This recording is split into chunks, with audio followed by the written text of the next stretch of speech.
सूर के पद सूरदास। सूरदास ने अपनी रचनाओं में कृष्ण की विविध लीलाओं का वर्णन किया है। ऐसा कहा जाता है कि सूरदास जन्मान थे। सूरदास वात्सल्य रस के सम्राट माने जाते हैं। इन्होंने व्रज की लोक प्रचलित भाषा को अपनी रचनाओं का आधार बनाया। जसोदा हरि पालने झुलावे, हलरावे दुलराई मल्हावे, जोई सोई कछु गावे। मेरे लाल को आओ निंदरिया, काहे न आनी सुआए। तू काहे नहीं बेगही आवे, तो को कान बुलावे। कबहू पलक हरि मूंद लेत है, कबहू अधर फरकावे। सोवत जानी मौन होय कह रही, करी करी सैन बतावे। यही अंतर अकुलाए उठे हरि, जसुमती मधुरै गावे। जो सुख सूर अमर मुनि दुर्लभ, सो नंद भामिनी पावे। प्रस्तुत पंक्तियां हमारी पाठ्य पुस्तक अर्थात साहित्य सागर के पद्य भाग से सूरदास द्वारा रचित सूर के पद से ली गई हैं। कवि ने श्री कृष्ण के बाल रूप एवं माता यशोदा द्वारा सुलाने के प्रयास का सजीव वर्णन किया है। कवि कहते हैं कि माता यशोदा बालक कृष्ण को पालने में हिलाती हैं, झुलाती हैं। कवि श्री कृष्ण के प्रति स्नेह भाव दिखाती हैं। कभी लोरियां गाती हुई उन्हें सुलाने का प्रयास करती हैं। कभी नींद को कोसती हुई कहती हैं कि हे नींद, तू जल्दी से आती क्यों नहीं है? जल्दी से आकर मेरे लाल को सुलाती क्यों नहीं है? तुझे स्वयं कान्हा बुलाते हैं, तू फिर भी नहीं आती है। श्री कृष्ण कभी आंखें बंद कर लेते हैं तो कभी अपने होठ हिलाते हैं।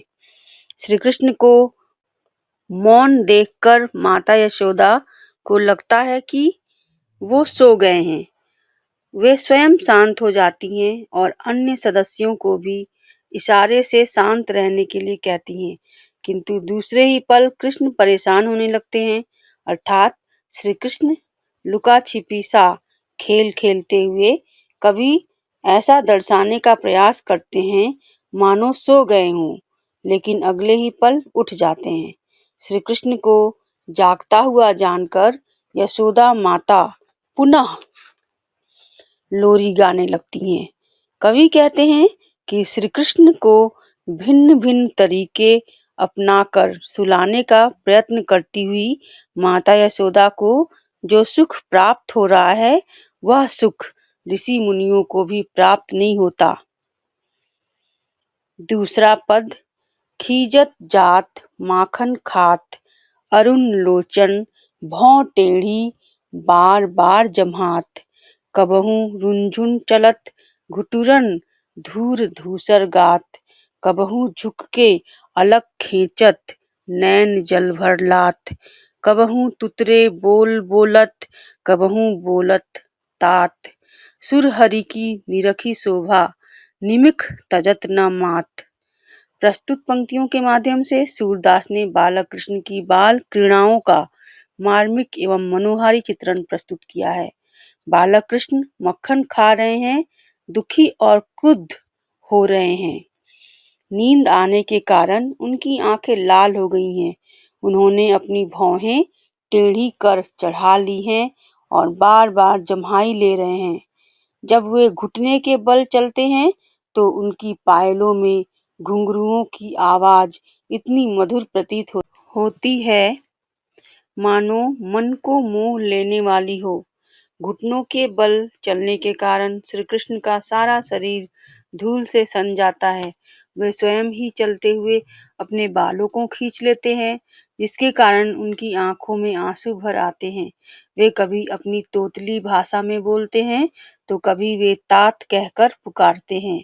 यशोदा माता को श्री कृष्ण की ये सारी क्रियाएं इतनी मन को मोहित करने वाली लगती हैं कि वे श्री कृष्ण की मधुरतम शोभा को देखकर क्षण भर के लिए भी स्वयं से दूर नहीं करना चाहती हैं। अतः वे श्री कृष्ण को पल भर के लिए भी स्वयं की आंखों से ओझल नहीं होने देना चाहती हैं। मैया मेरी चंद्र खिलौना लय हो, धौरी को पै पान न करी हो, बेनी सिर न गुथई हो। मोतीन माल न धरिहों उर्पे झुंगली कंठ न लइहो। जइहो लोट अबहीं धरनी पर तेरी गोद न आइहो। लाल कहिहो नंद बाबा को तेरो सुत न कहिहो। कान लाए कछु कहत जसोदा दाऊ ही नाही सुनइहो। चंदा हुते अति सुंदर तो ही नवल दुलैया ब्यइहो। तेरी सो मेरी सुन मैया अबहीं ब्याहन जइहो। सूरदास सब सखा बराती नूतन मंगल गइहो। प्रस्तुत पंक्तियों के माध्यम से बालक कृष्ण की बाल हट का वर्णन सूरदास जी ने किया है। वे कहते हैं कि आकाश में चमकते हुए चांद को देखकर उसे खिलौना समझ माता यशोदा से उसे लेने की जिद करते हैं। वे कहते हैं कि यदि मुझे यह खिलौना नहीं मिला तो मैं न तो कुछ खाऊंगा और न ही धौरी गाय का दूध पीऊंगा, न अपने बाल बंधवाऊंगा, न मोतियों की माला धारण करूंगा और न ही कुर्ता पहनूंगा। वे कहते हैं कि यदि उन्हें चंद्रमा नहीं मिला तो वे मिट्टी से भरी धरती पर लौट जाएंगे, माता की गोद में नहीं आएंगे। इसके साथ ही वे नंद बाबा के पुत्र कहलाएंगे, माता के नहीं।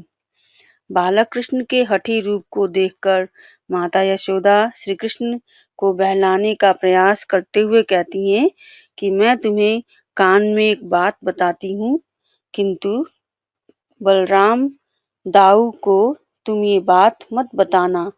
मैं तुम्हारी शादी चांद से भी सुंदर दुल्हन से करा दूंगी। यह सुनकर बालक कृष्ण कहते हैं कि मैं अभी तुरंत ही विवाह करने जाऊंगा।